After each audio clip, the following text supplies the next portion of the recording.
I think one of the most interesting dimensions of literary craft is the question of voice.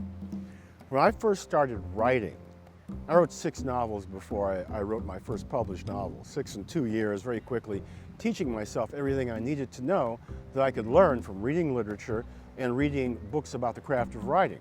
So in 2 years I taught myself a lot before my first published book, Faith in the Good Thing, appeared in 1974. However, with those first 6 books, I remember comments that some editors would make that those books could be improved in terms of 2 things, prose rhythm and voice. When we're talking about, the larger voice of the writer, the larger voice of what my voice is, Junot as an artist, and then we're talking about the lowercase voice, V, of the characters, what's interesting is that really you, in your mind, you only have access to one mind, to your mind. When you have to reproduce sort of disparate minds, when you have to produce voices of character, you have to produce, in my case of my novel, a mother, a sister, a grandfather, a brother, and you have to sort of make them all distinct. You use the base stock of your own voice, and then you figure out what are the ways to, sort of trick the reader into thinking that these voices are, less similar than they really are. And then hopefully what you'll do is you'll come up with a sort of perceptive vulnerability that each of the characters has. What are things that the characters would pay attention more than the other characters?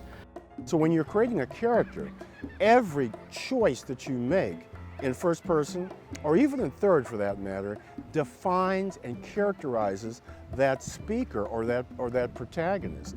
So voice is really important.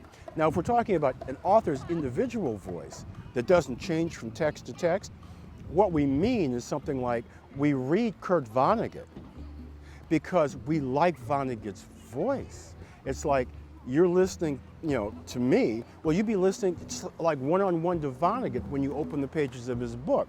There's certain phrases he likes, so it goes, okay, is one he uses in one novel over and over.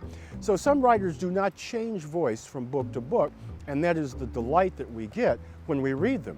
Other writers like me, I will assume a different voice for every novel. The voice of Rutherford Calhoun in Middle Passage is riddled with 19th century language and diction.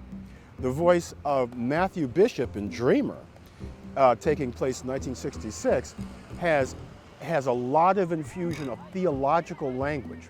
So, you could not take a sentence from Middle Passage told by Rutherford Calhoun, even a descriptive passage, and drop it into Dreamer without causing dissonance. You would know it's a different speaker.